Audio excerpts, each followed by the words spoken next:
जेव्हा भारतीय संघाने पहिल्यांदा 1932 मध्ये लॉर्ड्सच्या मैदानावर इंग्लंड विरोधात टेस्ट मॅच खेळली, तेव्हा त्या मॅचच्या पहिल्या बॉलचा सामना करणारा ओपनर फलंदाज होता जनार्दन ज्ञानोबा नवले. ते भारतीय क्रिकेटमधील पहिले विकेट कीपर होते. त्यांची बॅटिंग टेस्ट मॅचमध्ये जास्त चालली नाही, त्यामुळे त्यांनी आयुष्यात 2च टेस्ट मॅचेस खेळल्या आणि भारतीय क्रिकेट संघातून बाहेर पडल्यानंतर ते कधीच फिरून खेळाकडे परत येऊ शकले नाहीत.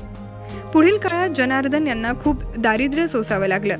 एक वेळ अशी आली की त्यांना पुणे मुंबई महामार्गावर भीक मागावी लागली व याच दयनीय परिस्थितीत त्यांचा मृत्यू झाला. फार काळ भारतीय क्रिकेट संघात खेळी न खेळल्यामुळे बरेच क्रिकेटप्रेमी जनार्दनला ओळखत नसतील, पण त्या काळात त्यांच्या विकेट कीपिंग कौशल्याची स्वतः इंग्रजही स्तुती करायचे.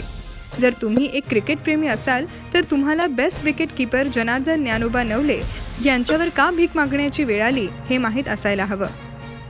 7 डिसेंबर 1902 रोजी महाराष्ट्रातील पुलगाव या छोट्याशा गावात जन्माला आलेले जनार्दन कमी शिकलेले असले तरी एक उत्तम विकेट कीपर होते. टेस्ट मॅच मध्ये त्यांची फलंदाजी जरी उत्तम नसली तरी इतर मॅचेस मध्ये त्यांची खेळी उत्तम होती.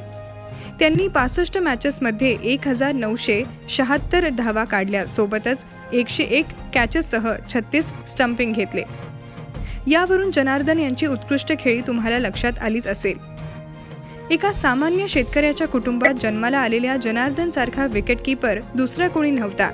असंही म्हटलं जातं की फास्ट गोलंदाजांचा त्यांच्या समोर टिकाव लागत नसे, म्हणून इंग्लंड विरोधात खेळल्या जाणाऱ्या पहिल्या टेस्ट मॅचमध्ये जनार्दन यांना प्रथम फलंदाजीची संधी देण्यात आली होती.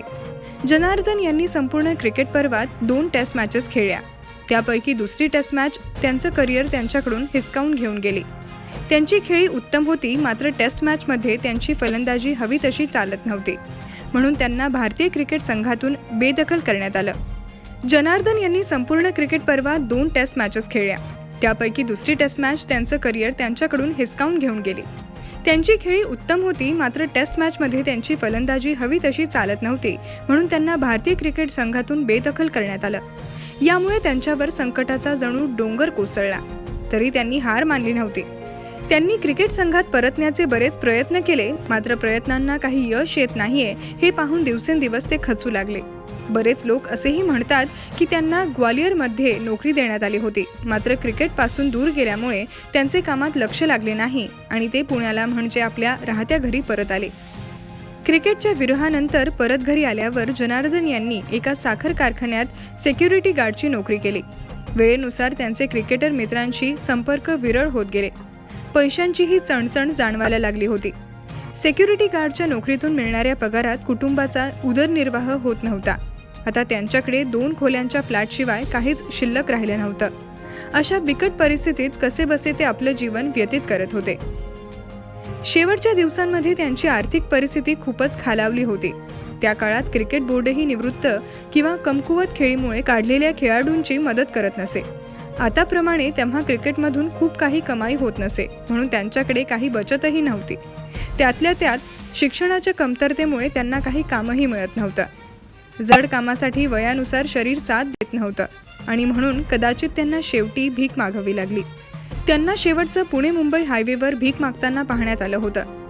दुर्दैवाने याच परिस्थितीत 1989 मध्ये त्यांची प्राणज्योत विझली आणि यापेक्षाही मोठं दुर्दैव म्हणजे एका उत्कृष्ट खेळाडूला शेवटपर्यंत एक चांगलं आयुष्य तर नाहीच लाभलं, पण आज तो महान क्रिकेटर आपल्या आठवणीतही जिवंत नाही.